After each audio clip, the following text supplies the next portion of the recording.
Hello, what is up, my dudes? On today's episode, we ask, why do I have so much fucking gray hair when I'm only 26? Thanks, Mom. Thanks, Grandma. It's all your fault. My lighting is weird because it's nighttime and usually I film during the day, so... Well, hi. If you don't know me already, my name is Nicole and I make Dungeons & Dragons stuff. Mostly miniatures, but also other fun things, and sometimes just fantasy stuff, because that's fun. If you're new here, hit subscribe and hang out. This is a cool place.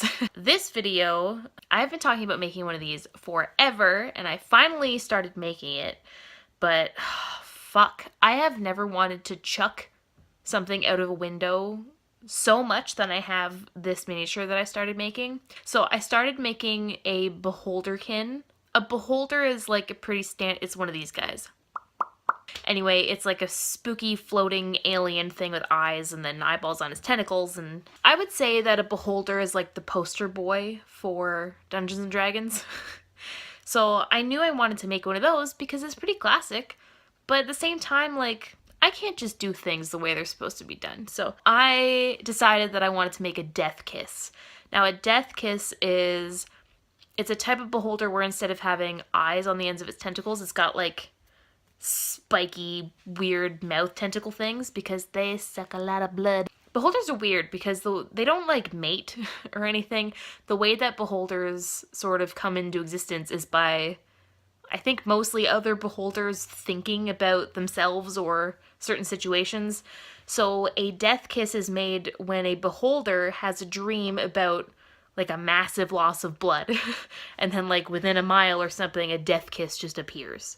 I wanted to make one of those because they're cool, and man, I regret my decision because tentacles are really hard to sculpt. I struggled really hard with this guy. His tentacles were so annoying. I kept like, if it fell over, like 3 tentacles would pop off, and but finally, after literally 3 weeks of making this thing and wanting to throw it out a window, I made this motherfucker. I think I learned a lot about sculpting tentacles. I would recommend sculpting the tentacles separately.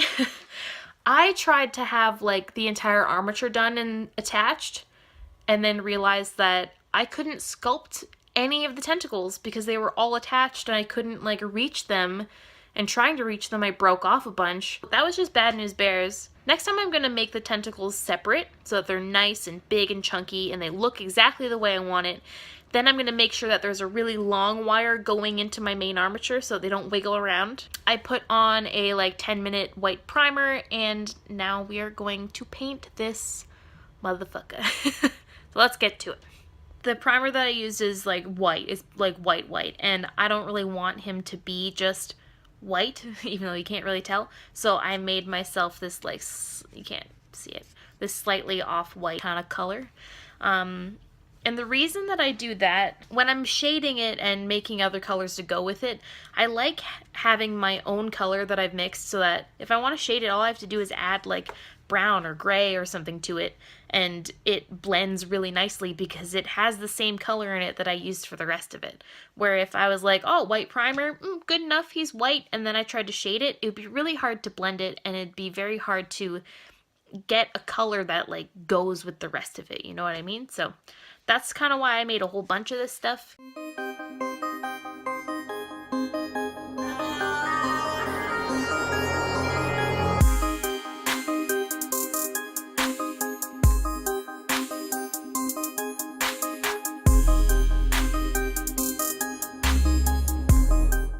It's a bit hard to tell, but like this center part here is a slightly different color than that one.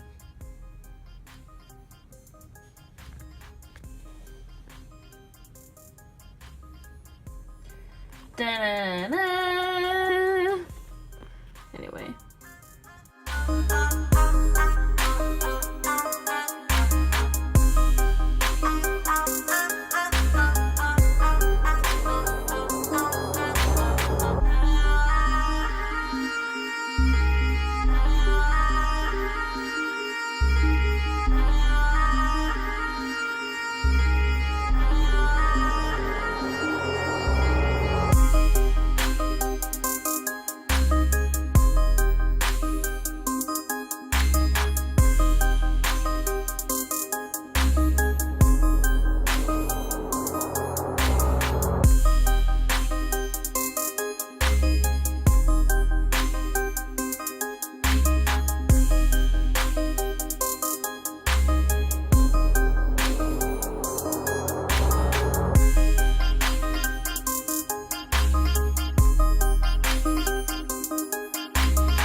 The next thing I'm going to show you is exactly why I painted the base with my own color.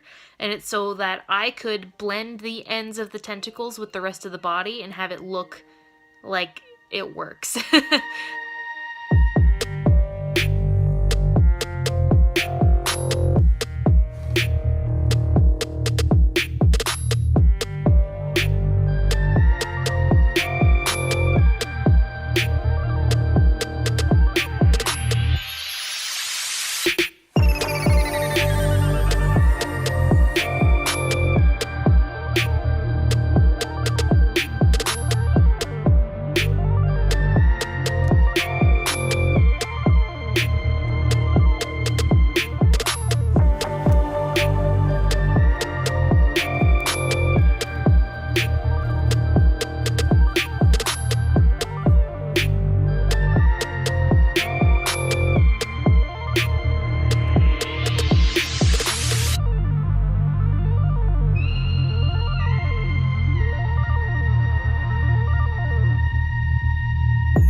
I can't believe I actually kind of finished it.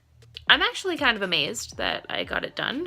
The only thing that's left is to put the, like... The fuck is it called? Oh yeah, the matte... Clear coat! That's what it is, I couldn't remember what it was called. Alright, see you in a second. Back to my normal spot because there's sunshine outside! Anyway, I just sprayed our tentacly fellow with some, like, clear coat. And then I'm going to use some clear nail polish to go on his eyeballs so it's nice and shiny and glossy because eyeballs are wet. Usually, if they're not, you need some Visine or something. Then we're going to take him outside and I will show you what it looks like.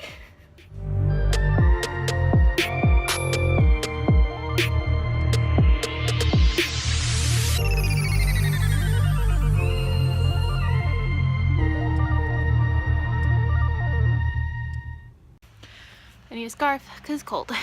Cause it's winter time. I need a scarf cause it's cold, cause it's winter time. Canada. Oh, it's cold. I got this scarf from Sears before it died. Hi, Green Door.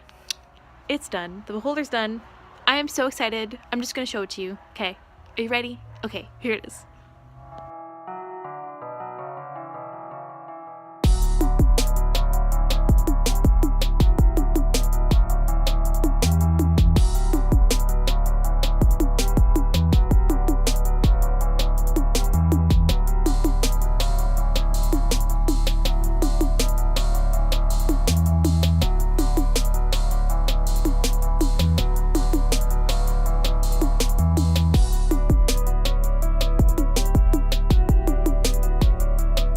This is how he turned out, and although sculpting it was a complete nightmare, I had a lot of fun painting it, so I'm glad I stuck through it and finally got it done.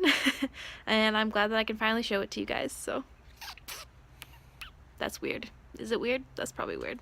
So thank you guys so much for watching. I hope that you liked that and that you learned something, and if you did, hey, hit subscribe because I'm gonna make more videos of me making / painting D&D stuff. So yeah, join me.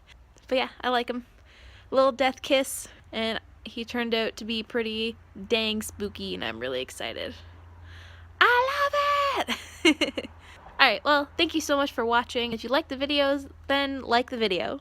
And if you learned something or you want to watch more videos, then hit subscribe. You know, come hang out with me. And if you are in the position to do so and you feel like it, I do have a Patreon if you want to check that out.